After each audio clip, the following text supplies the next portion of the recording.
Live here in beautiful Salt Lake City, Utah at DNA HQ. My name is Darren. That is AJ, and this is the DNA Sports Recap. What's going on, AJ? What up? What up? Just here for another beautiful week of sports talking and whiskey drinking. That's right. That's what we do on the show. That is exactly what we do. That is our purpose in life. Thank you, everyone that joins us. We are super excited to get to it again. Absolutely. Absolutely. Today on the show, we're going to be talking some Utah football. So we got some news coming out about them over the last week. Some great news broke today on the Utah Hockey Club. And we also have the Utah Jazz trade deadline. We're going to talk some more baseball that we teased last week. We already got somebody jumping in the comments there in the chat. We got Greg Hawkins, channel legend Greg Hawkins, saying perfect timing. It's been a rough day. Oh, geez. Sounds like there's a story there, Greg. Also, that sets a really high expectation. Hopefully we don't let you down with whatever it is that we have. Yeah. Guys, you better hold it down. Yeah, no shit. You guys have failed me. Yep. Once again, folks, you're watching this live on our live stream. We'd love to hear from you. Jump into the chat. Let us know where you're watching from. Let AJ know your favorite color because he's desperate to find out. I really do want to know. And just have a conversation with us. We'd love to chat with you. So jump in the comments, let us know. Jump in the chat, let us know what you want to talk about, all that good stuff. Before we get into the show, we always got to do the pre-show cheers. So yes, cheers to you. Cheers to you guys. Basil Hayden Dark Rye. Delicious. Good stuff. Good stuff. It is and we'll do a whiskey review on this one probably here in the near future, but let us know if you like those, by the way, that we're being posted on the channel on those. Do they need to go in their own channel? You know, Greg, do you drink whiskey? Are you watching those ones? Do we need to put it in a different channel? Let us know. But what I really like about this one is that it has a California port wine blend in the whiskey, which is normally they're aged in a port wine barrel. This one just literally dumps some wine into the mixture. It is really tasty. Yeah, so it's kind of cool. Yeah. Kind of cool.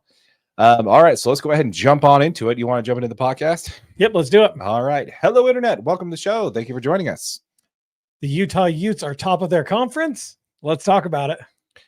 Utah Hockey Club is down to 3 names. Which one do we like and why? For the Utah Jazz, the trade deadline is around the corner. Who do we think the Jazz will move? Are the Dodgers bad for baseball? Part 2. All that and more. My name is Darren. That is AJ. And this is the DNA Sports Recap. Roll the intro.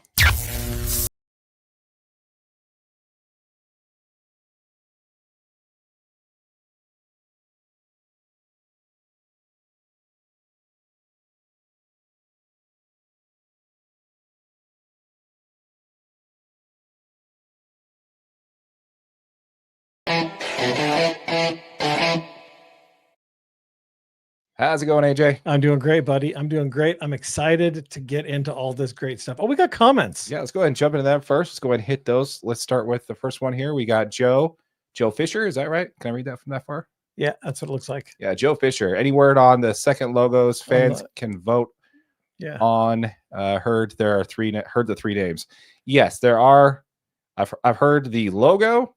I've heard of one of them. I haven't. Did you have the notes on both of them? No, I haven't actually seen the logos yet, but I know that they did announce that the logos and branding will be coming with the other 2, I think tomorrow. Yeah, we'll definitely cover that a little bit more here in just a minute. Appreciate it. Thanks, Joe. Thanks for the comment. And let's see here.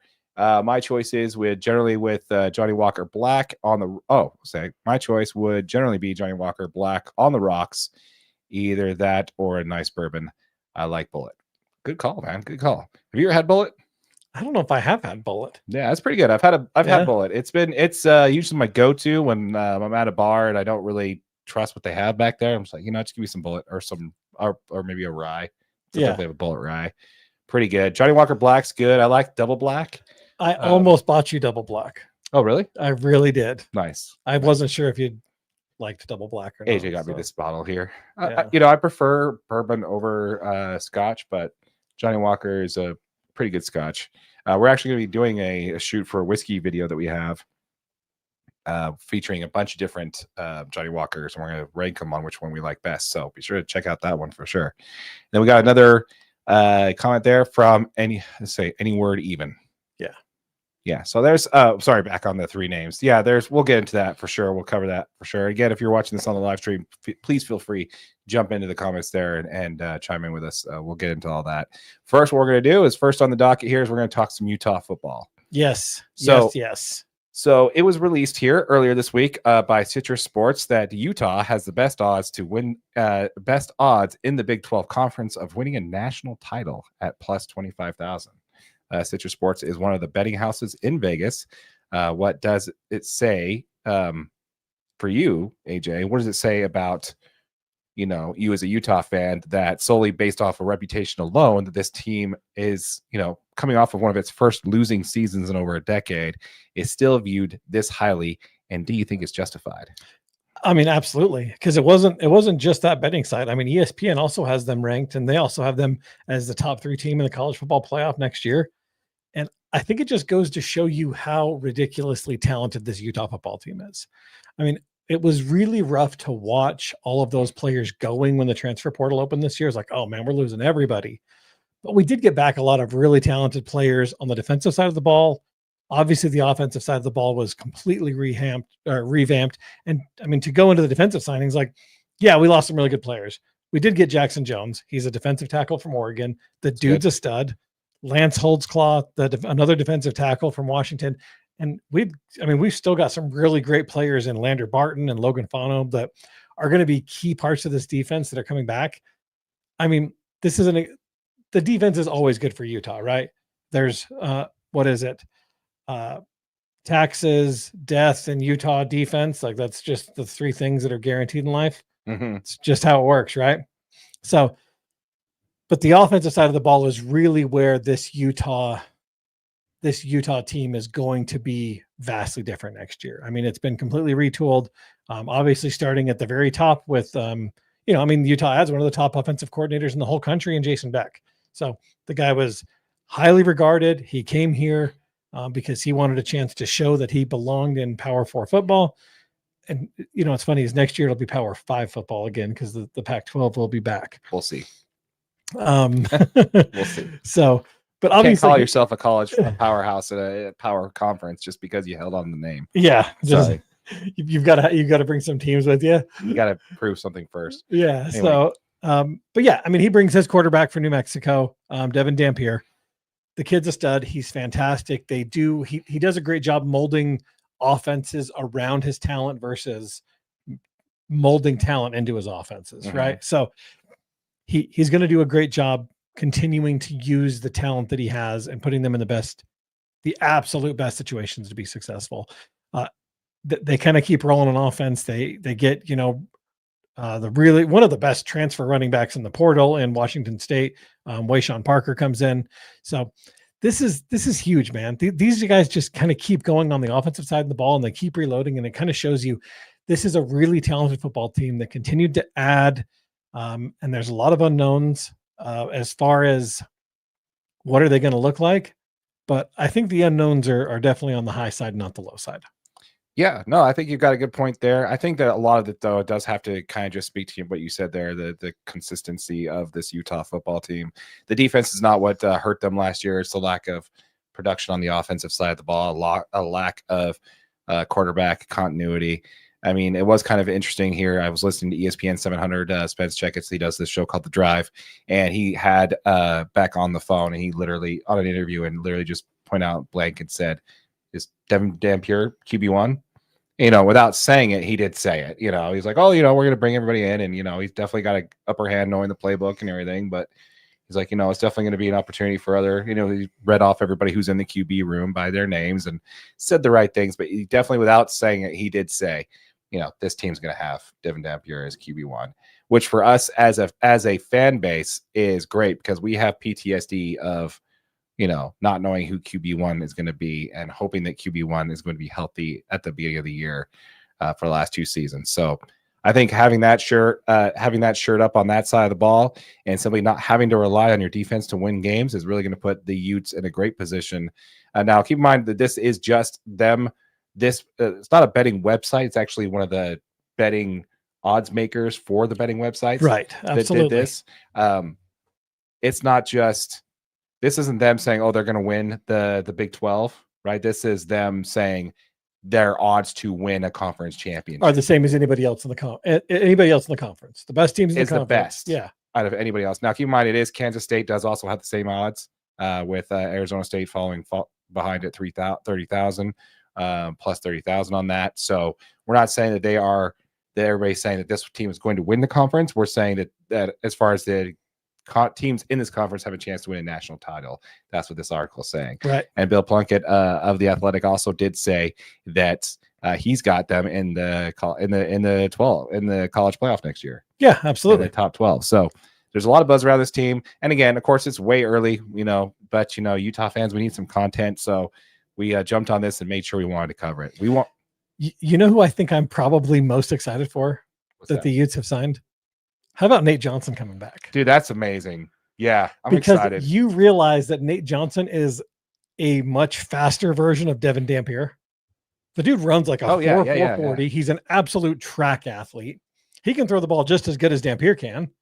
If he can get a hold on this, and on the one thing to keep in mind is obviously we do not know if Nate Johnson is back as a quarterback, right? He's back. He's technically signed back as an athlete. Yeah. So we don't know if they're going to put him, into the defensive backfield. He's going to play corner, or if he's going to be a wide receiver. I would assume he's going to be on the offensive side of the ball.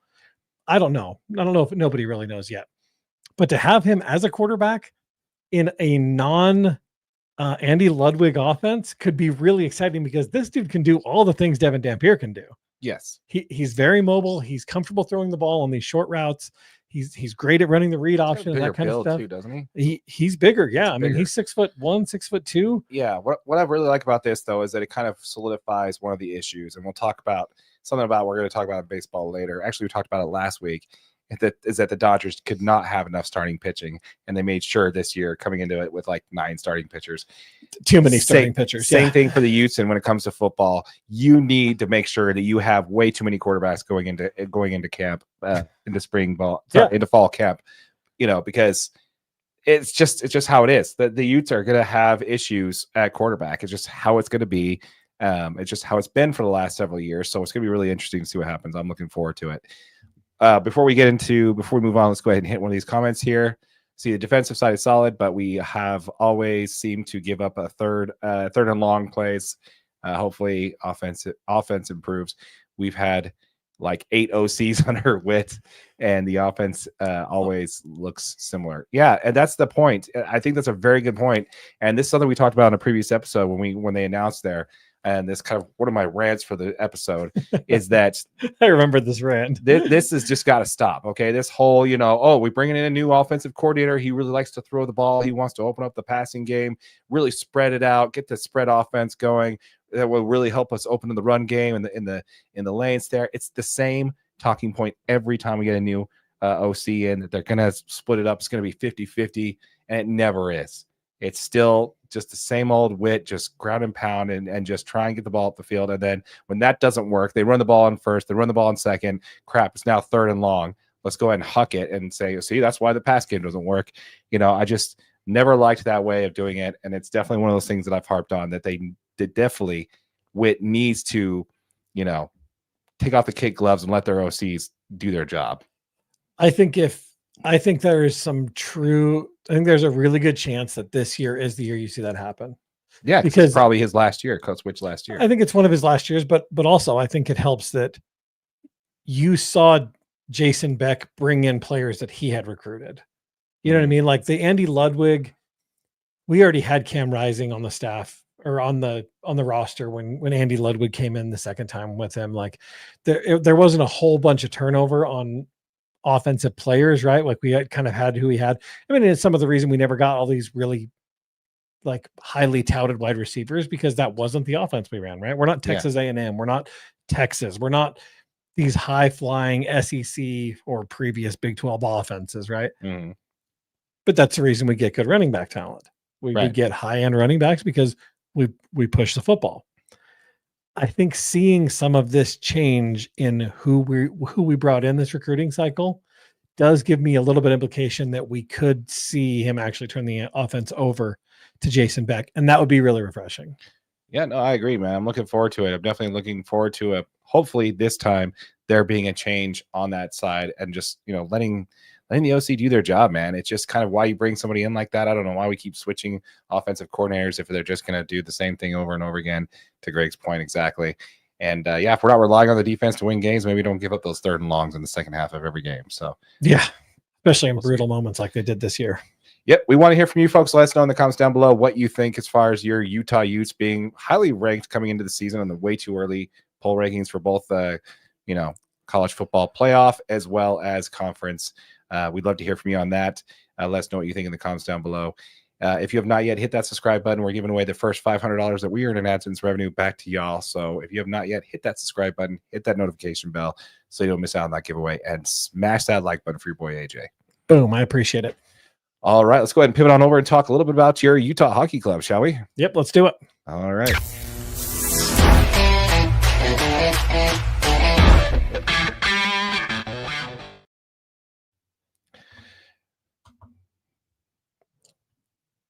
Wrong color. There we go. Nailed it first time. First try every time. All right.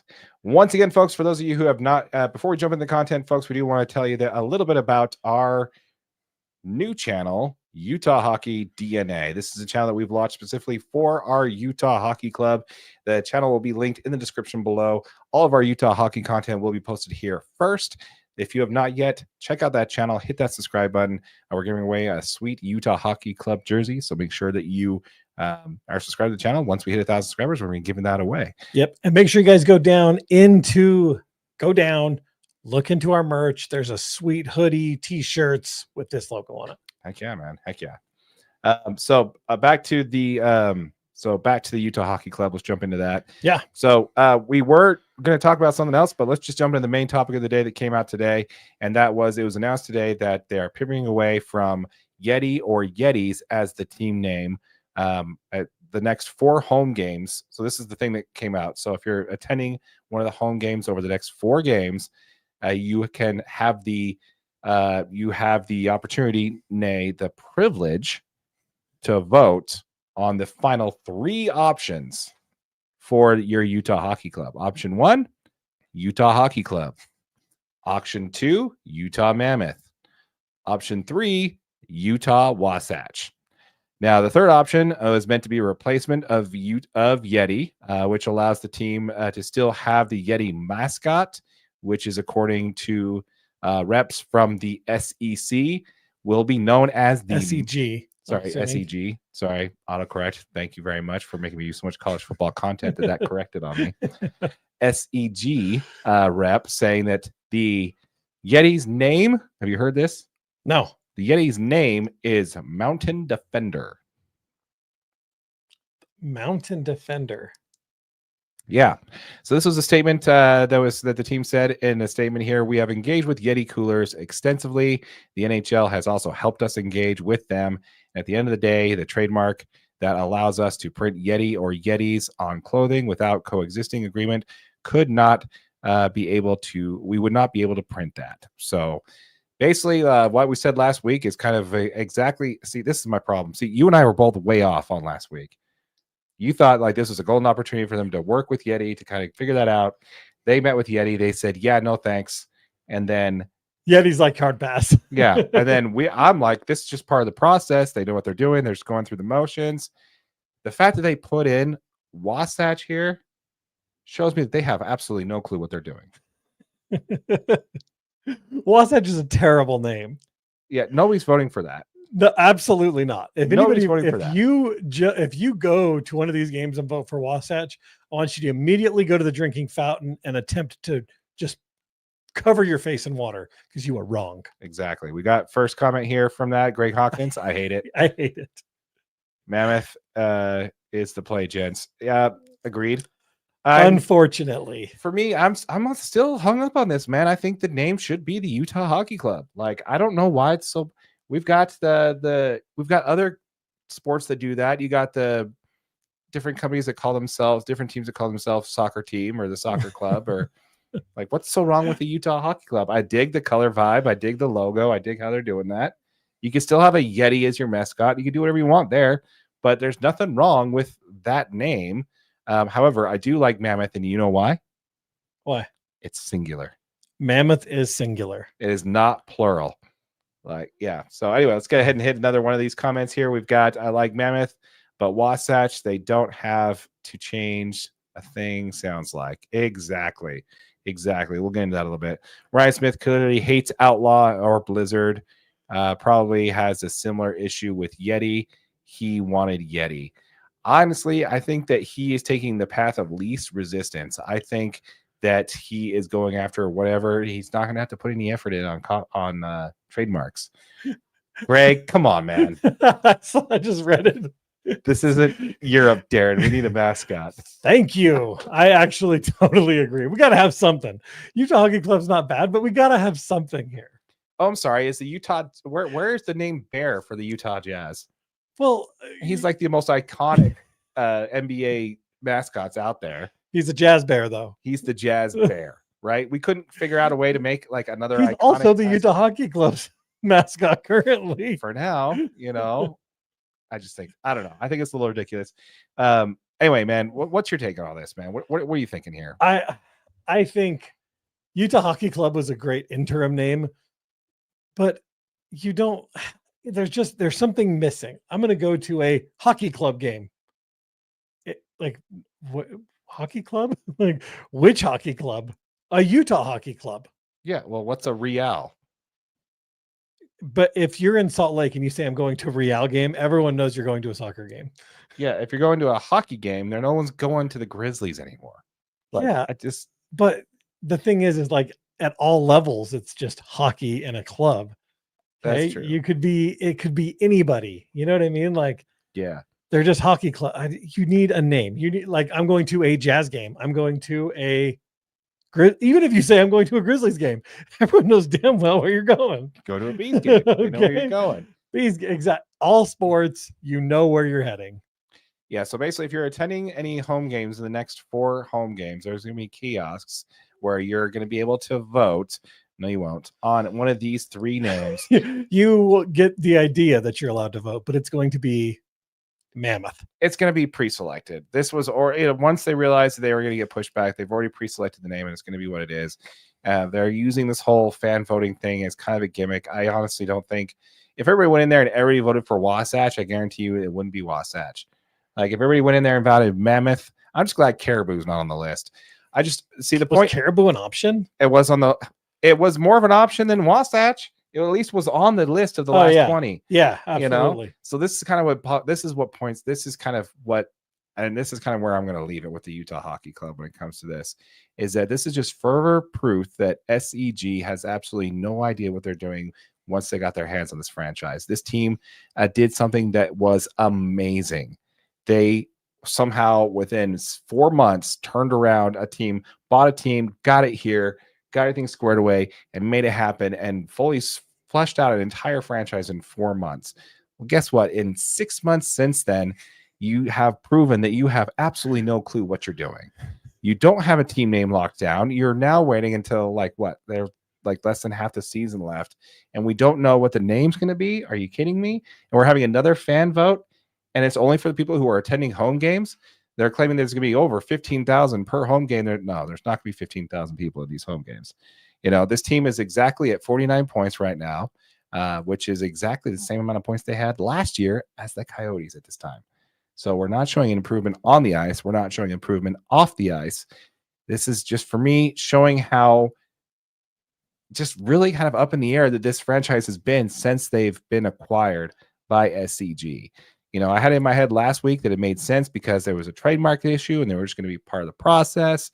But obviously this late in the game to throw a brand new name in there that wasn't even in the top 20, where'd they get this name? Did they just choose it? They just decide, hey, we're just going to put in Wasatch there and call it there, And they obviously didn't shot that name. They basically just said, hey, how about Wasatch? And they're like, cool, boss. It took I don't think anybody who heard that name thought that was a good idea. I think it should have been Wasatch Commanders. Oh, there you go. There you go. I'll die on the hill that the Commanders needed to change their name. Team needed to change their name. For the record, did you hear that they're potentially getting Redskins back? Yes, I have heard that. And while I understand why they're doing that, I just think that that's probably the one name that should have been changed, just simply because of the term of where it's from. the term Redskin has a very, very bad origin. Right. It's not just because, oh, that's what they called Native Americans. No, it's much worse than that. Correct. It's, it's about literally killing Native Americans for money. It's not okay. That name should not be let back in the league. But hey, let them do what they want to do. Who are you to say? Who am I to say? Oh, I like this one. Yeah, so we've got Utah Ice Jazz. I like that. Utah Jazz. Going to an Ice Jazz game. Yeah. Let's see here. Utah Wasatch makes my mouth full of full of marbles. Utah Wasatch.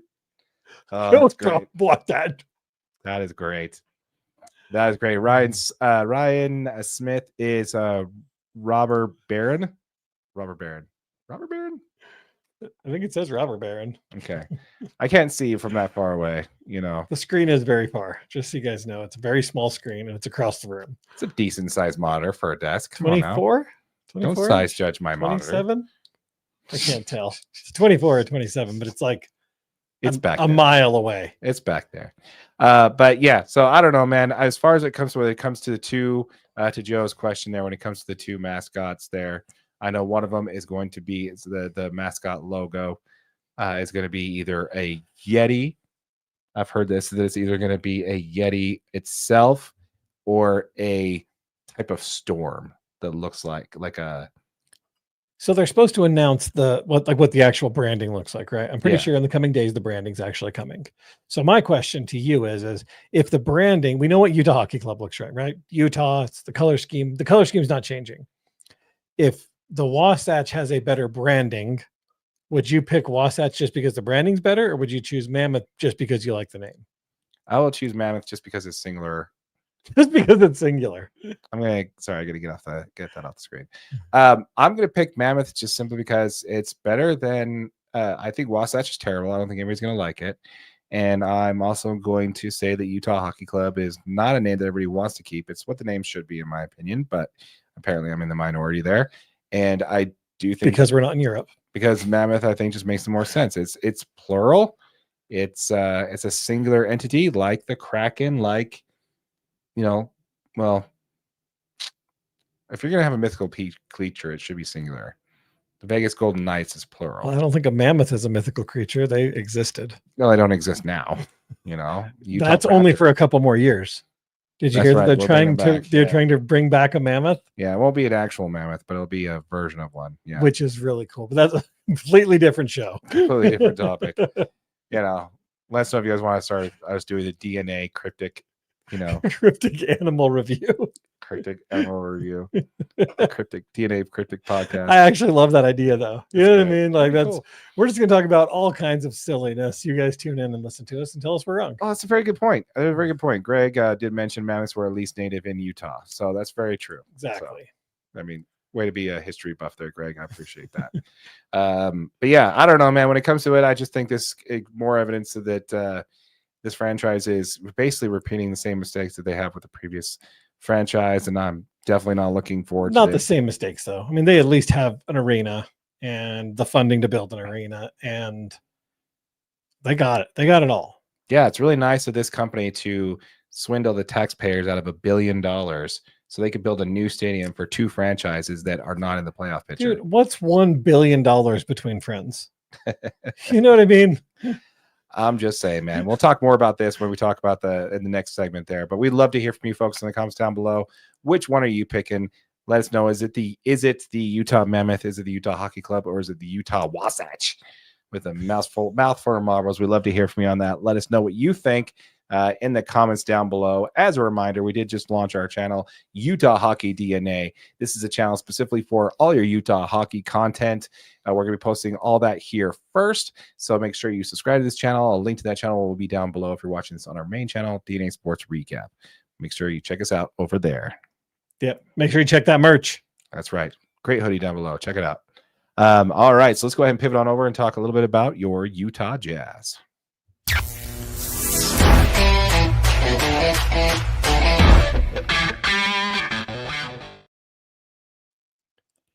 Okay, let's go ahead and talk a little bit about your Utah Jazz. So we're going to go ahead and piggyback off of our last segment and talk about how our SEG is following the Tech Bro mantra of fail often and break things, and talk about how they're treating our Utah Jazz, shall we? Yep.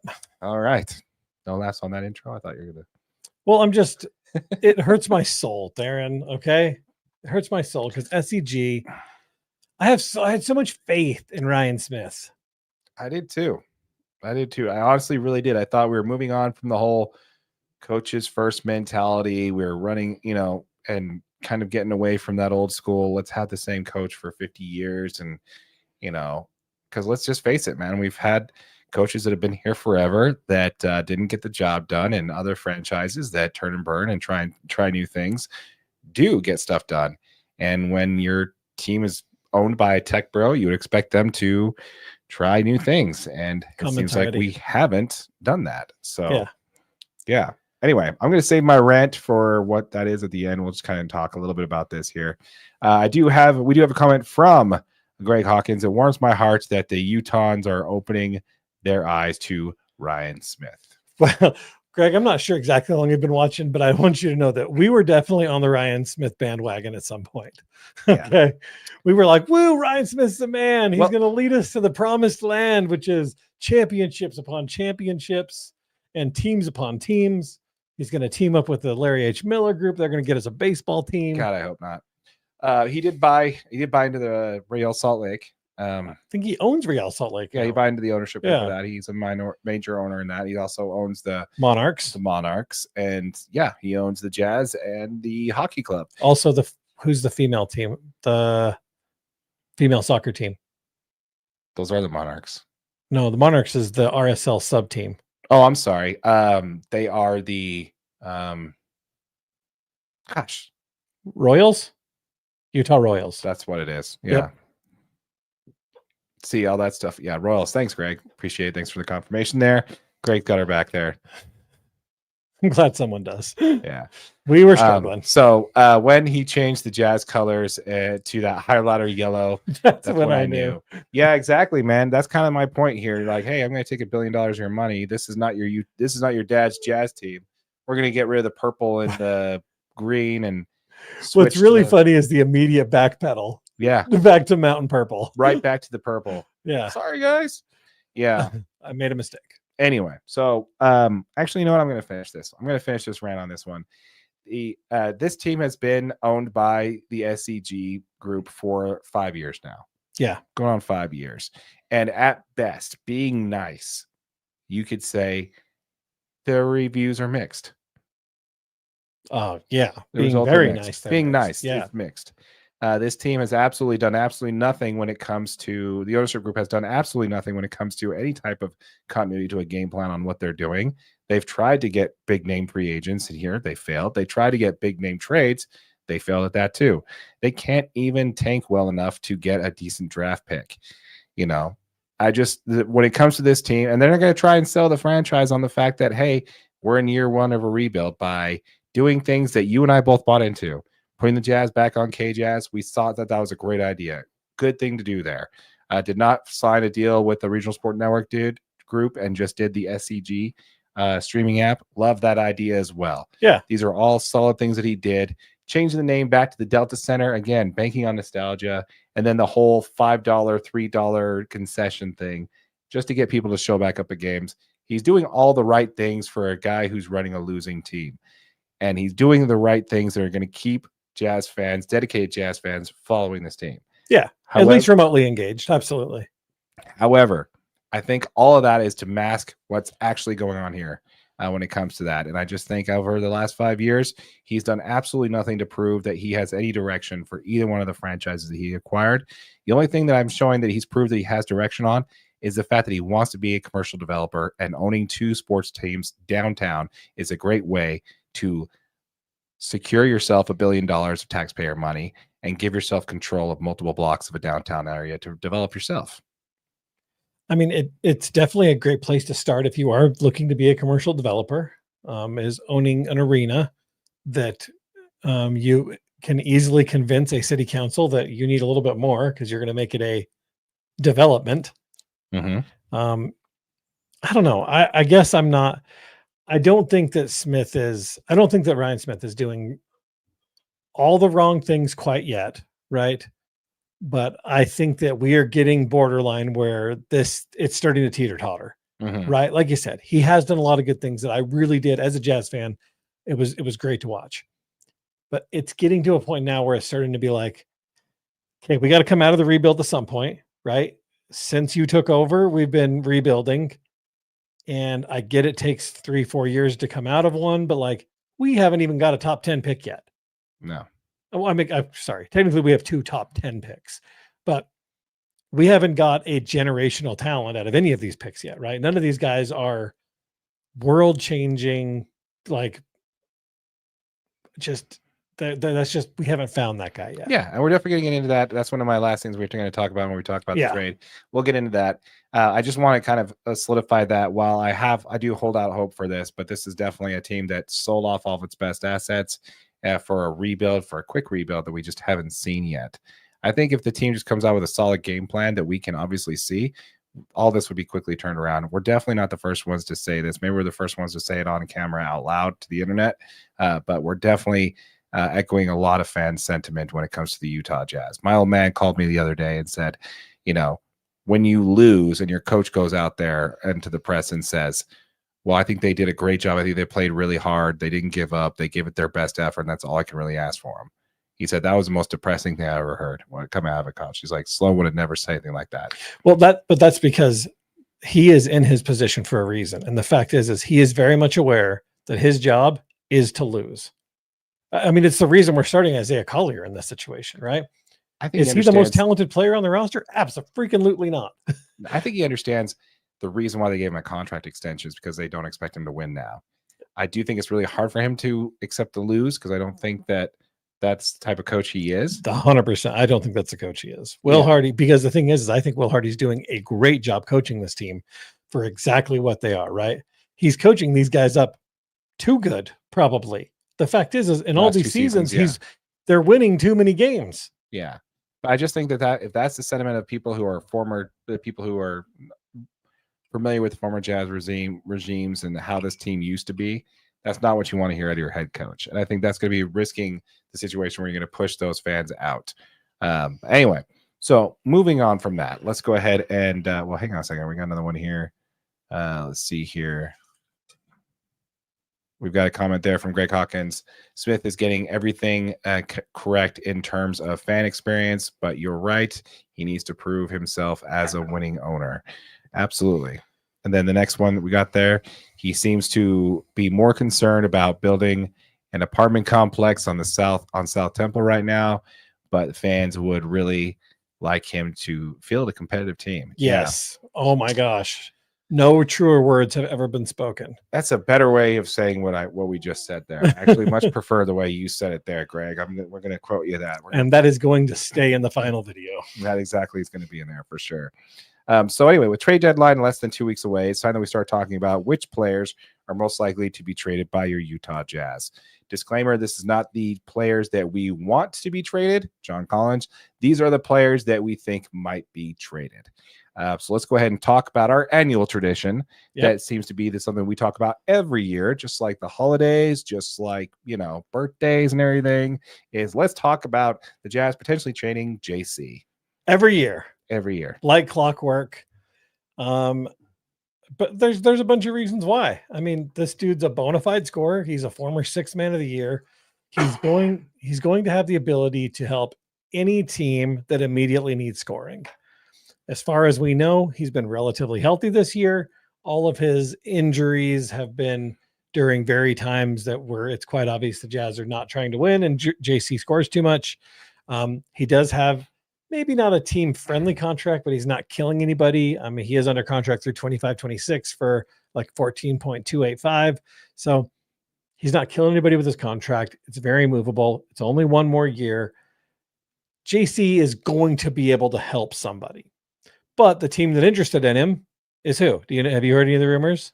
I don't have this. Okay. So the team that is most interested in JC is the LA Lakers. Oh no, I saw this one. I don't really have a lot of I don't have a lot of faith in this one. Well, I don't think the Jazz aren't going to trade him to the Lakers. The Jazz aren't going to trade any players to the Lakers. Do you know why? because the Jazz own the Lakers 2027 first round draft pick that's top 4 protected. So the Jazz aren't going to try to help the Lakers get any better. Right. They don't need them to be better. Right. They need the Lakers to be way worse because that 27 pick first round with in 2027, chances of LeBron still playing for the Lakers is very low. As soon as LeBron leaves the Lakers are going into what we like to call a full rebuild. I don't know, man. I think they might build around Anthony Davis. The thing is you. I barely got through that with. I was gonna say, did barely you just actually say that out loud, Darren? Wow, that was rough. Yeah, Anthony Davis. After that Anthony Davis is the player of the future, just like the Pelicans thought, and then they traded him. Yeah, no, I agree with you here, man. So Mark Stein stated on his Substack there that Clarkson's believed to be available for a second round compensation pick. So the likelihood, what do you think the likelihood is that the Jazz will move away from JC? Outside the Lakers, if anybody offers him something like a second round draft pick and maybe a young player, I think they take it all day. I think they're getting to the point now where they're willing to move on from JC because he just doesn't fit the Jazz timeline. He's out of his prime. I think he can help a competitor down the stretch as a really good off the bench player, but that's really all I see them doing. I don't see the value there for JC outside of Utah. I think we have prom glasses on for JC here. Oh, absolutely. But I think this is my thing. What does Jordan Clarkson want to do? You know what I mean? I almost he doesn't have a no trade clause. No, he doesn't. But I think you're still going to give him. I mean, he's still been with the Jazz for 5-6 years now.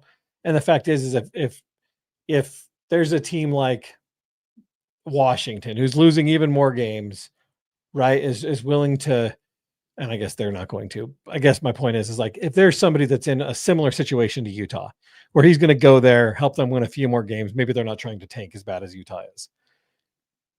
Is that where JC wants to go to finish his career off? No, that's not where he's going to go. He's going to end up in a place like Milwaukee or Miami or. I don't think he wants to be any of those. I think he's okay being in Utah.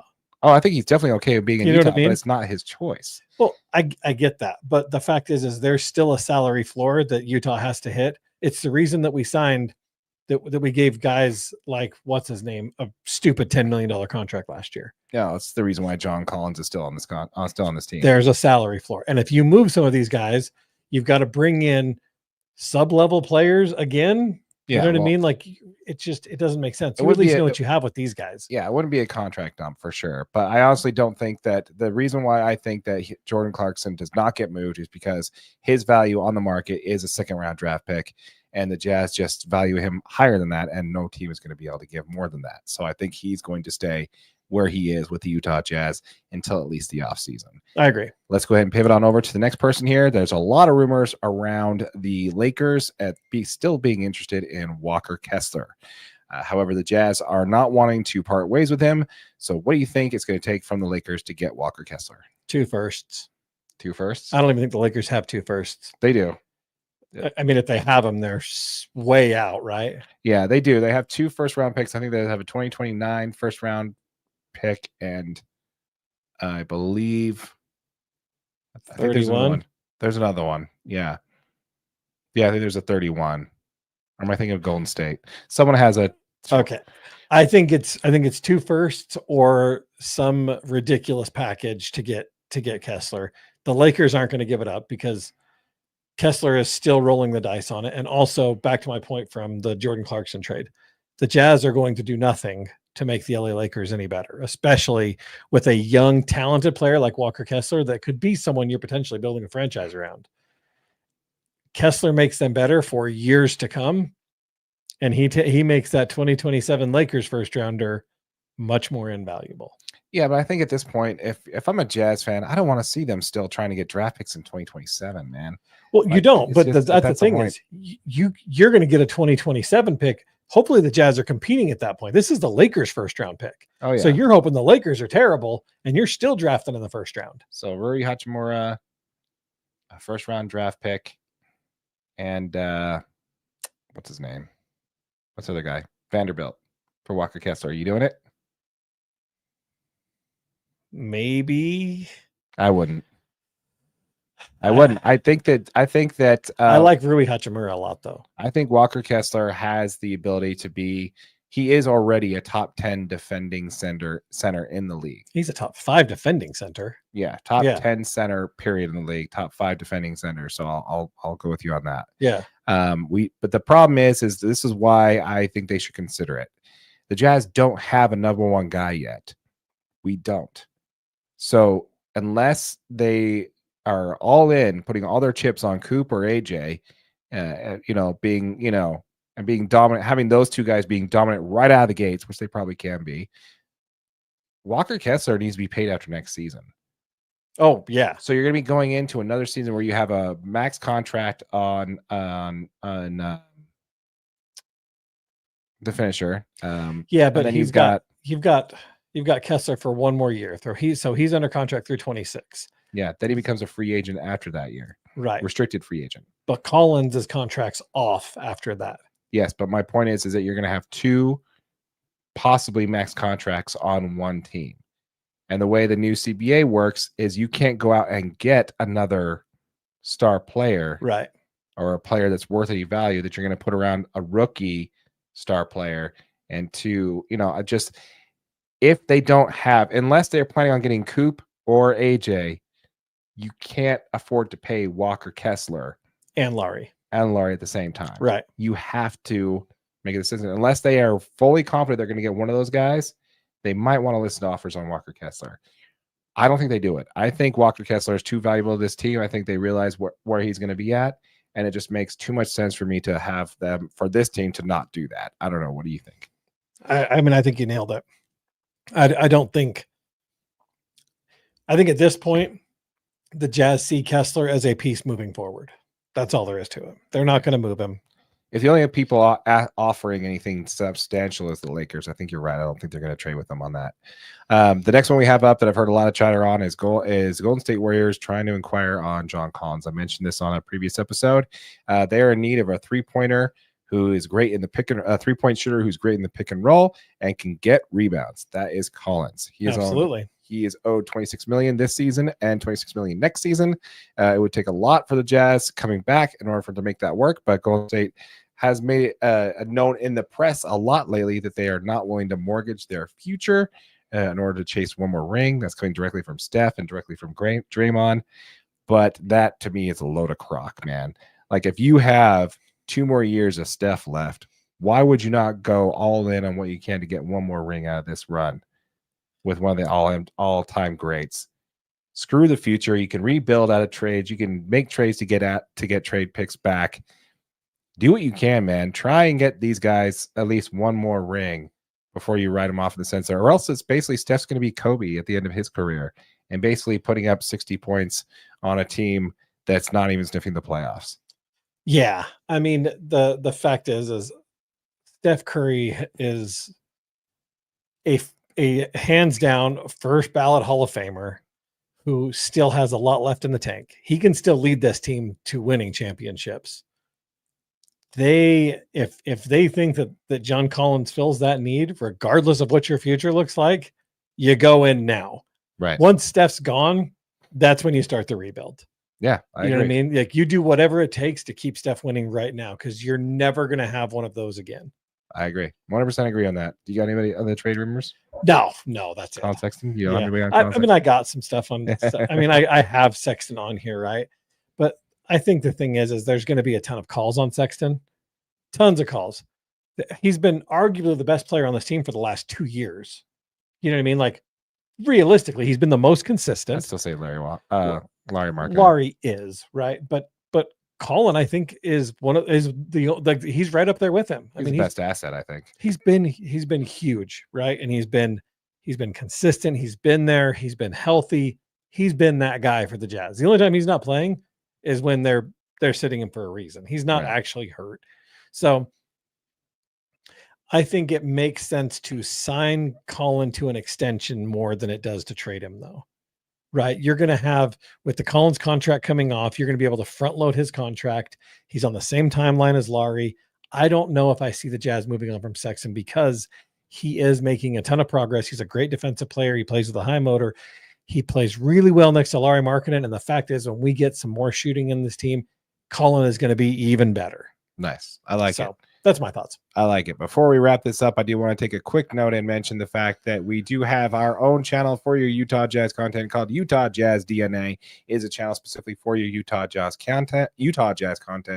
All of our content for the Utah Jazz we posted here first. So make sure that you check out the comments down below. Sorry, in the description down below. A link to that channel will be down there.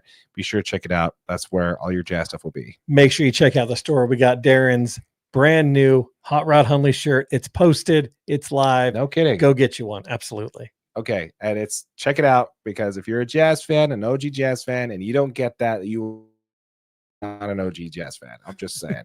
All right. So one last thing I want to mention there on this whole thing before we move on is my favorite option is the one that Clint Nielsen of SB Nation posted an article that is my favorite one there. And it's got to be that the Jazz should do absolutely nothing at this trade deadline. That's what I think is going to happen.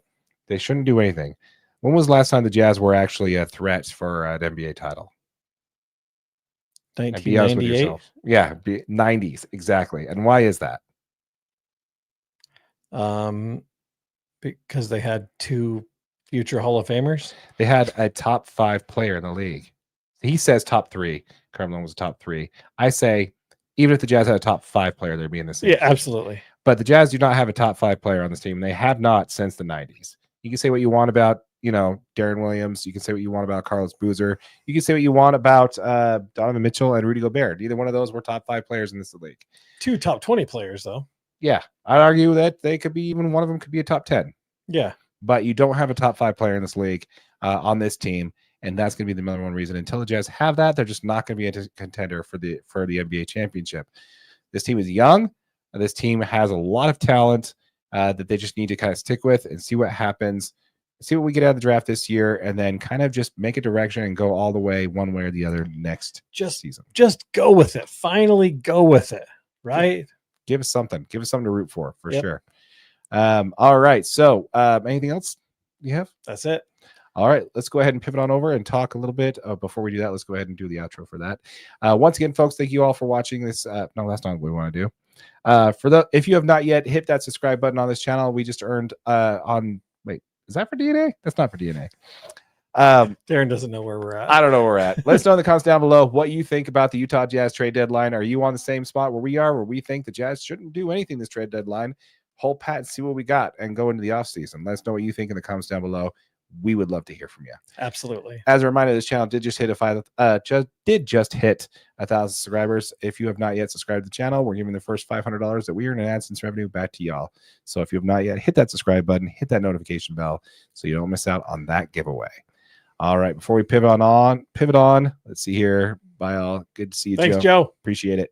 All right, let's go ahead and talk a little bit about Major League Baseball.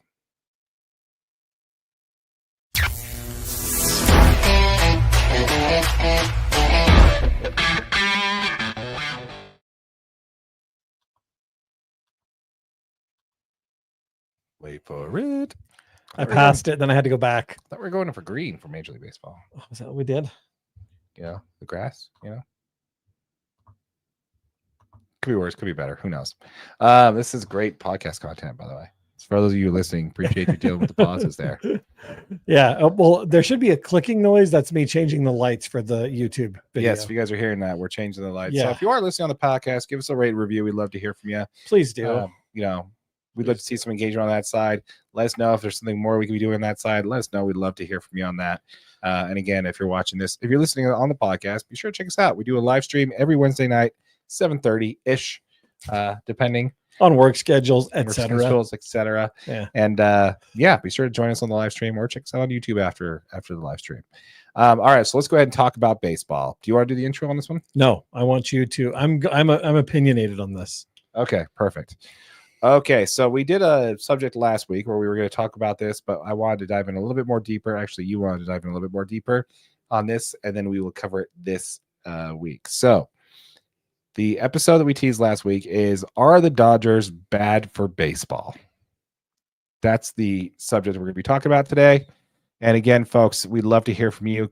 Jump into the comments, chime in, let us know your favorite team. Let us know where you're watching from. Let AJ know your favorite color and your blood type. He loves to hear that kind of stuff. Social security number, mother's maiden name, all of the above. Make sure you put it in the comments. slow it down. Oh, Slow it down. sorry. All right, so let's go ahead and talk over the talking points on why everybody thinks the Dodgers are bad for baseball, shall we? Yeah, Okay, so absolutely. And Greg, I hope you're watching still, and I'm ready for it. Okay, I want to hear what you think okay, as Darren's going on his rant. okay, here we go. So the first one is that there's a few issues that people tell us about why the Dodgers are ruining baseball. So we're gonna break those down. The first one is they sign all the talented players. Yes. So the Dodgers just added Tanner Scott, one of the top free agent relievers available, to a 4-year, $72 million deal. They signed Blake Snell to a 5-year, $182 million deal. He's one of the big 3 free agent pitchers who are available this offseason. They signed Ha-Seong Kim, a 3-year, $12.5 million deal, which he was a top talent out of the KBO. And then we also had signed Michael Conforto. The Dodgers signed Michael Conforto to a 1-year, $17 million deal. They also won the Roki Sasaki sweepstakes and an $8 million bonus. And it was just confirmed today that they also signed Kirby Yates to a 1-year deal as well. That's all the additions, right, so far. They also brought back Teoscar Hernandez on a 3-year, $66 million deal. Great signing. Blake Trinan on a 2-year, $22 million deal. And they extended Tommy Edman 5-year, $74 million deal, with many thinking that this might not have been, with many thinking that they might not have, right now that this team might not even be done at this point. Absolutely. So those who are supporting this argument, the Dodgers are bad for baseball, say this team already has Ohtani, Betts, Freeman, Yamamoto, Smith, Muncy, and Glasnow. A team like this should not be allowed to sign all these players. Their payroll is going to be about $304.8 million next season, which is actually the highest payroll in history of the game.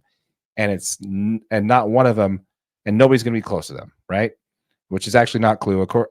According to Sport Track, the Phillies actually have a very close payroll. They're only $20 million outside of the Dodgers, with a payroll of $279.3 million. Mets and the Yankees are right behind them at $275 and $273 million, respectively. You know what? I agree. The Dodgers should not have been able to sign this amount. They should not be able to put this team together. I 100% agree with them. The Dodgers should not have been allowed to make this team happen. The Dodgers, they should not have been able to build it. The Red Sox, this is one of the biggest sports franchises, one of baseball's biggest sports franchises, and they're in a large market, and they could not afford to extend Mookie Betts. Really? The Atlanta Braves didn't want to extend Freddie Freeman, didn't want to sign him to a contract that he asked for 1 more year. I understand they didn't sign Xander Bogaerts to that massive contract, but your MVP and the person who led you to a World Series in 2018 against the Dodgers, you could not extend him. He was an MVP. He helped win you a World Series in 2018. You could not extend him. To your point, Freddie Freeman, Mr. Brave himself, wanted to be a Brave his whole career. But the front office, you know what the bed there, and only offered him a 5-year deal when he wanted a 6-year deal.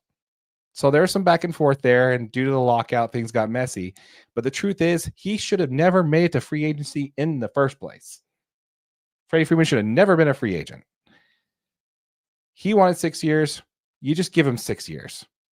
It is rumored that Shohei Ohtani offered the same contract that he offered to the Dodgers to the Angels, and if the Angels would have accepted it, he would have stayed in Anaheim. But they didn't. They even knew how much of a cash cow Ohtani was, and still did not want to commit to that contract. My point is the Dodgers took advantage of other teams not valuing their own MVPs. Once they hear, the team became, those players became a Dodgers, this team became a destination spot. Yeah. You're telling me I could go play with Shohei Ohtani, Mookie Betts, Freddie Freeman, and I'm playing in Southern California? Sign me up.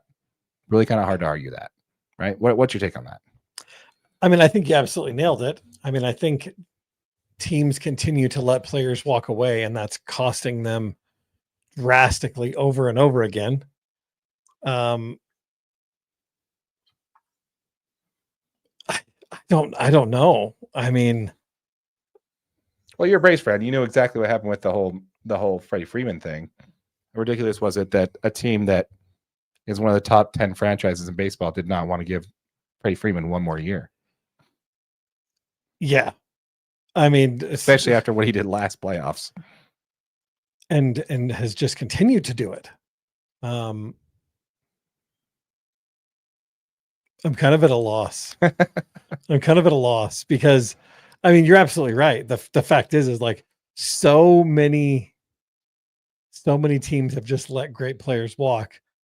And unfortunately, some of those great players have found their way to the Dodgers, and enough of them have found their ways to the Dodgers that it's, like you said, becoming a destination team. Yeah. I love this comment from Greg. He's like, "This is gross," and also LOL. So basically the point I'm making is that this team that signed everybody shouldn't have been able to sign any of these players because they should have been locked up by their original teams in the first place. The Dodgers ownership is all wow. We just realized everyone else is super cheap. Let's just spend. Yeah, and I'm going to get into that here in the next part. Let's talk about spending money, shall we? The next biggest argument that people have against the Dodgers is going to be deferrals. The Dodgers defer all their contracts, which again is not true. The Dodgers don't defer every single one of their contracts. They do have a lot of the top 10 players that have deferrals, but they also do have a lot of the top 10 players in the league. But also deferring contracts isn't something that everybody can defer contracts, right? This isn't like something that only the Dodgers are allowed to do in Major League Baseball, right? Yeah, it's not illegal. It's not a hidden secret. It's not something the Dodgers do that everybody else defers contracts. See, the thing is that what the Dodgers do is it's best for the player, not just the team. Players want to play in LA, but they don't want to pay California taxes.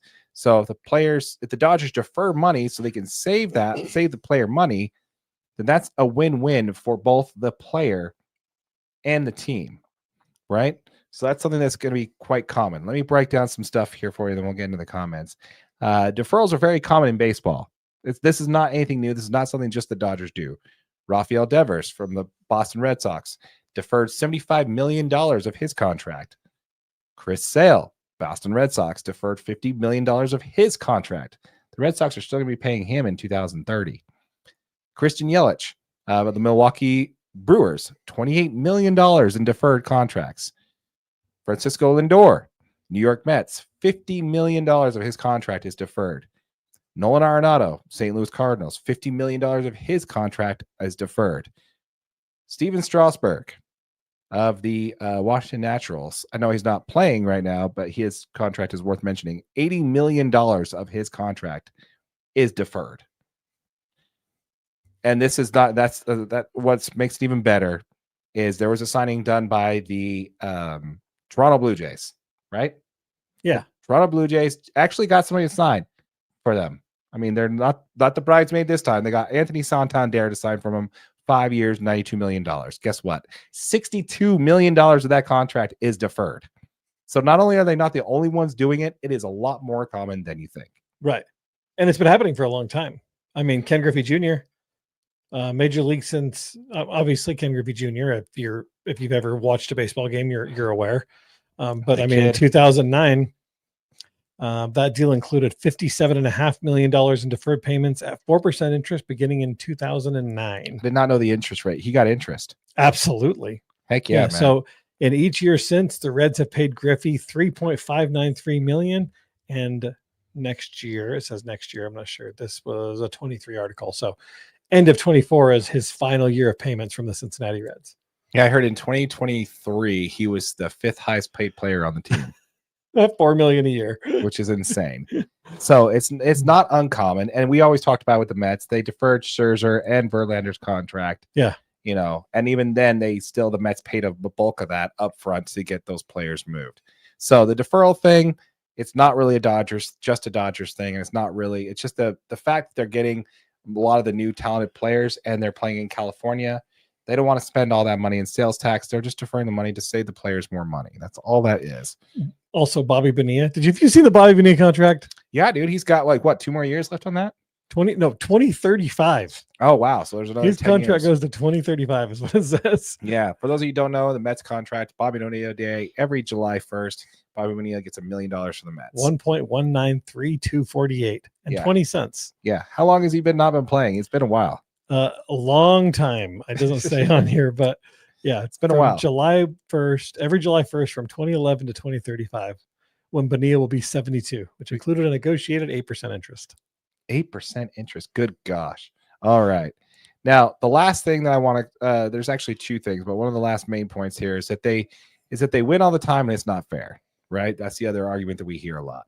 Now, before we get into that, we're going to hit the comments. Friend of the channel, Tammy Price. Many of these new Dodgers have been available for other teams all winter. Yes, that is definitely going to be something that I'm going to talk about. Great point, and I'm going to get into that very, very soon because I do want to hit on that. We also got Greg Hawkins saying the guys think that other 29 owners know that we can try and get top Japanese or Korean players too. Yeah, the Dodgers actually had the lowest amount of money to offer Roki Sasaki. But when you do the legwork and you sign Otani and Yamamoto, which is something the Angels could have done. But didn't they make a trade to allow to be able to pay him more?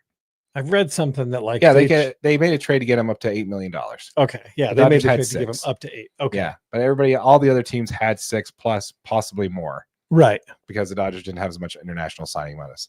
But yeah, so we also had another comment from Greg there. He's like, "Do you guys think the 29 owners?" Oh, did I just click on the same one? Nope, or just post it twice? Yeah, post it twice. All right, I'll get to it, Greg. You don't have to post it twice, buddy. We'll get to you. But yeah, so they win all the time, and it's not fair. It isn't enough.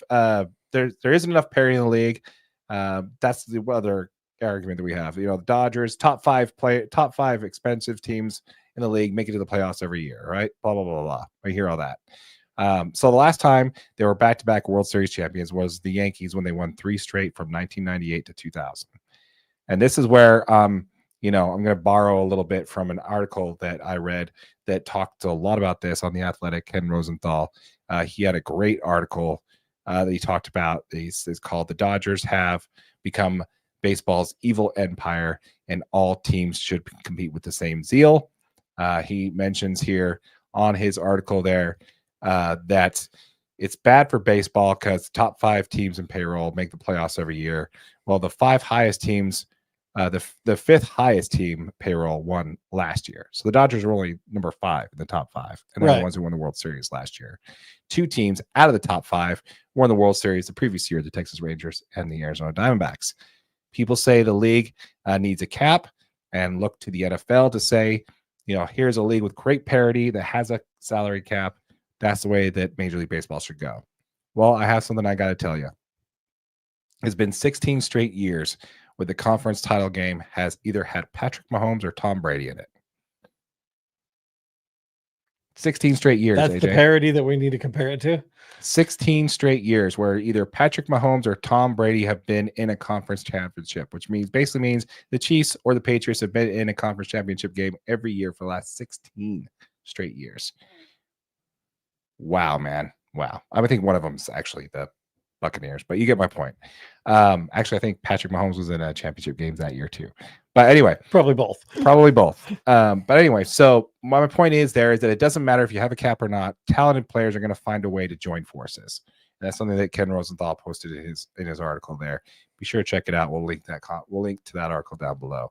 But yeah, it's just there's not going to be a salary cap in Major League Baseball. There's just not going to be.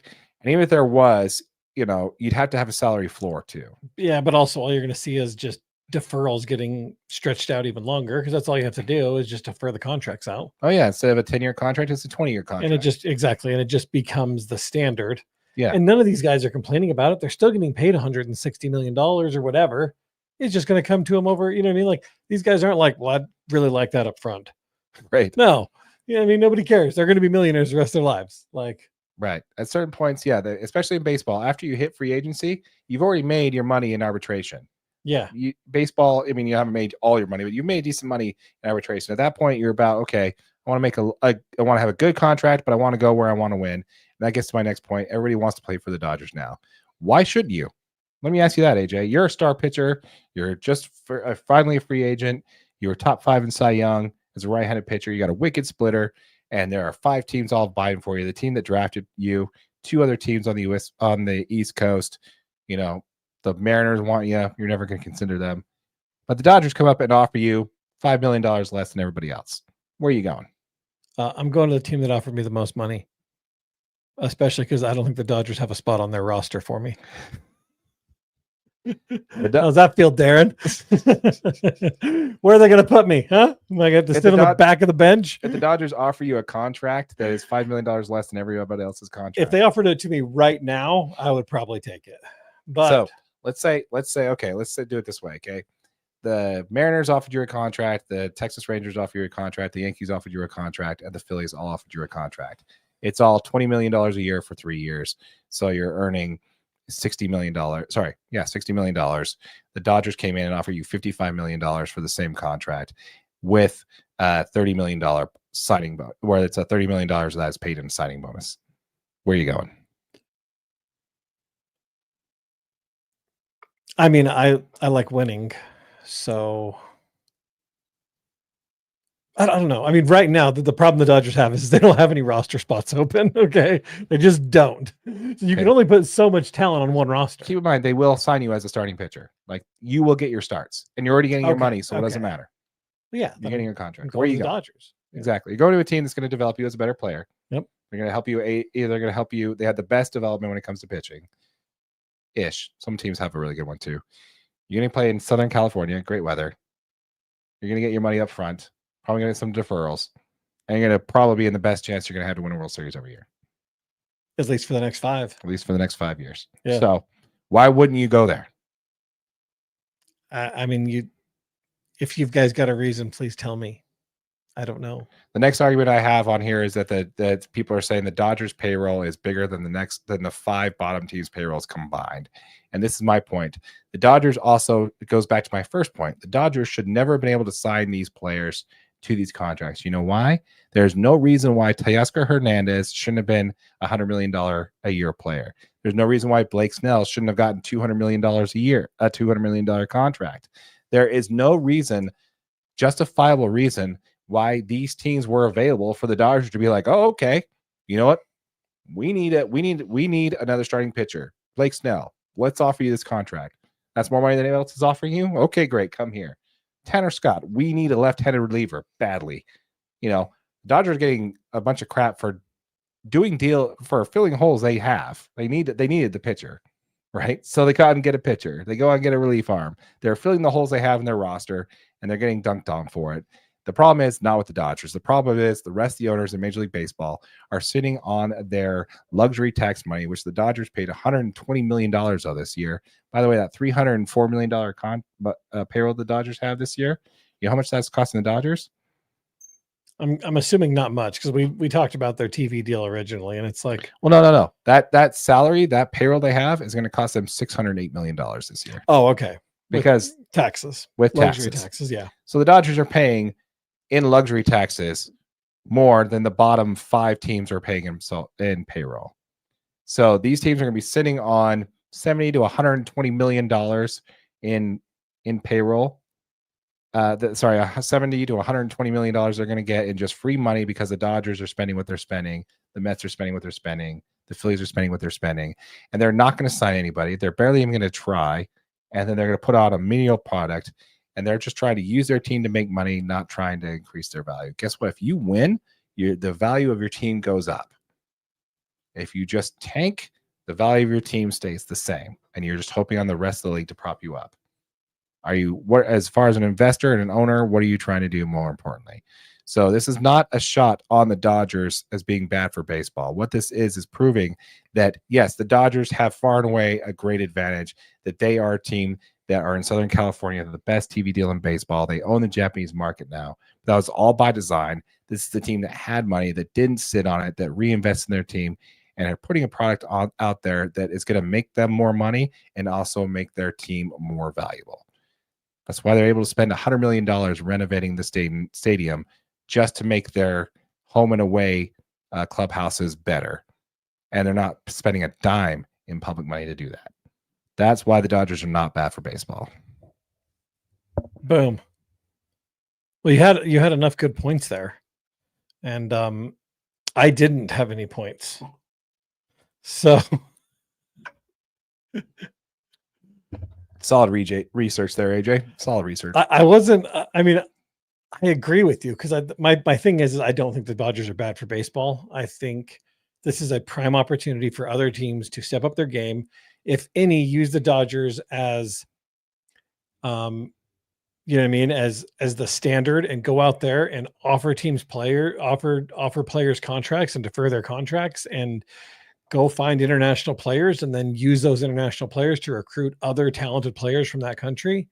I mean, it doesn't have to be Japan, right? Like, there's talented players all over South America. Go find those players, get them, and then use those players to recruit other talented players. Like, I feel like the Dodgers are putting together a really good blueprint for teams to go out there and be successful. And if other teams do that, we can have a really competitive league that fields teams that are just absolutely fun to watch.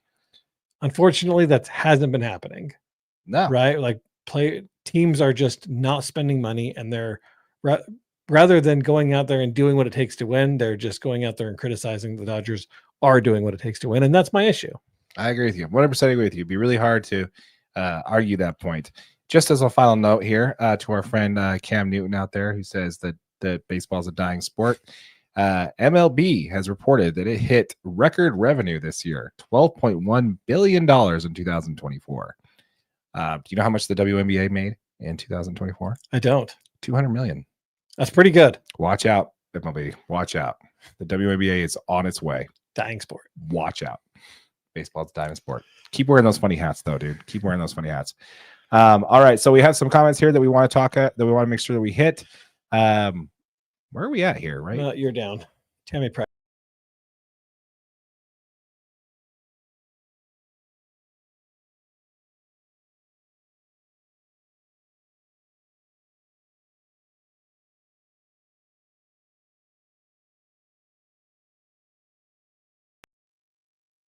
All right. I don't know what happened. We don't know what happened there. We don't know what happened. But yeah, so when he comes out here, we got Tammy Price, friend of the channel. Tammy Price says many new Dodgers have been available for other teams. That's the comment we already hit there. And then we're going to this one, Tammy Price. So yeah, they want money. They want pocket money. That's fine, but don't blame the Dodgers. The fans of the other teams need to speak up. Agreed. Yeah, I think they're doing a great job on that too. We're hearing that a lot from other organizations, sell the team every time. Yeah. It happened at Pirates Fan Fest. They did that where they shouted "sell the team" in the middle of Fan Fest. We got Michelle McKinnon saying, "I agree." We also got a comment there from her. The Dodgers care about. The Dodgers care about and are making it fun for their fans. Absolutely, 100% agree on that. Definitely agree on that one for sure, Michelle. Appreciate it. Thank you for joining the show.